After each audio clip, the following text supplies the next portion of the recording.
Ayan mga kalola, ang topic natin ngayon ay still need part 2. Part 2 na po ito. Sana napanood po yung part 1 sa aking explanation about sa still need. Ayan.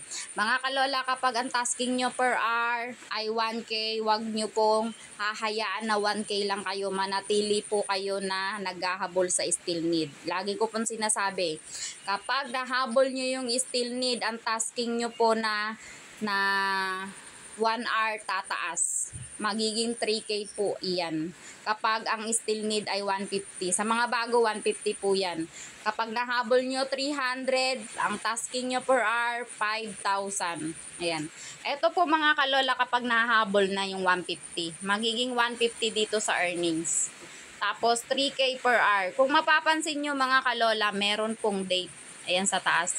Ngayon ay August 30. Tapos bukas mga kalola, bababa itong 150 na to. Kailangan nyo nung ibigay yun bago kayo mag solo live or bago kayo mag solo live sa panel. Opo mga kalola, ang 3K pataas na tasking pwedeng mag solo live sa panel. Ikaw ang host. Open cam lang po ang gagawin para mag counting po iyan sa inyong solo live. Tapos mga kalola, tuturuan ko kayo kung paano budget, paano babudgetin ang tasking araw-araw. Kasi mga kalola, ang earnings dito sa taas, ito po ay bumababa. Pag bumaba, bukas ibigay bago mag-tasking sa solo live or mag-tasking sa panel.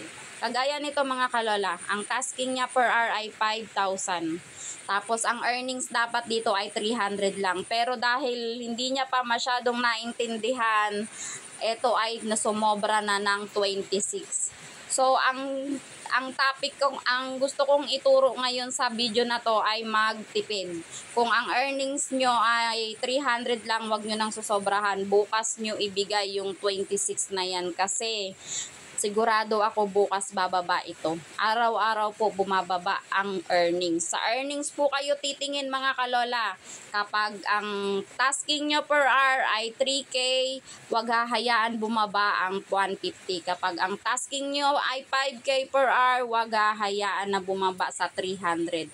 Kapag ang tasking nyo ay 1K, maghabol sa still need dahil nakalagay sa still need kung magkano ang kailangan mo para ang iyong tasking ay tumaas ng 3K. Ito po yan.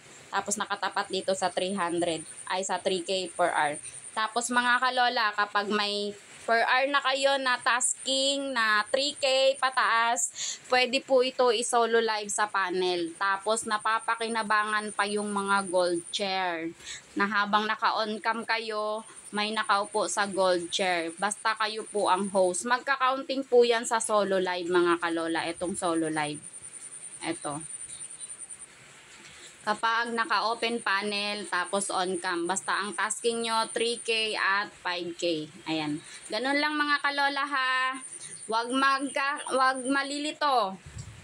Kapag ang tasking nyo ay 3K, 150, wag hahayaan bumaba. Kapag ang tasking nyo ay 5K, 300, wag hahayaan bumaba. Magsobra yan, bukas nyo na ibigay. Kapag palagi nyo lang pong ipipix na 300 dito. Kasi araw-araw po ito nagbabago. Ayan.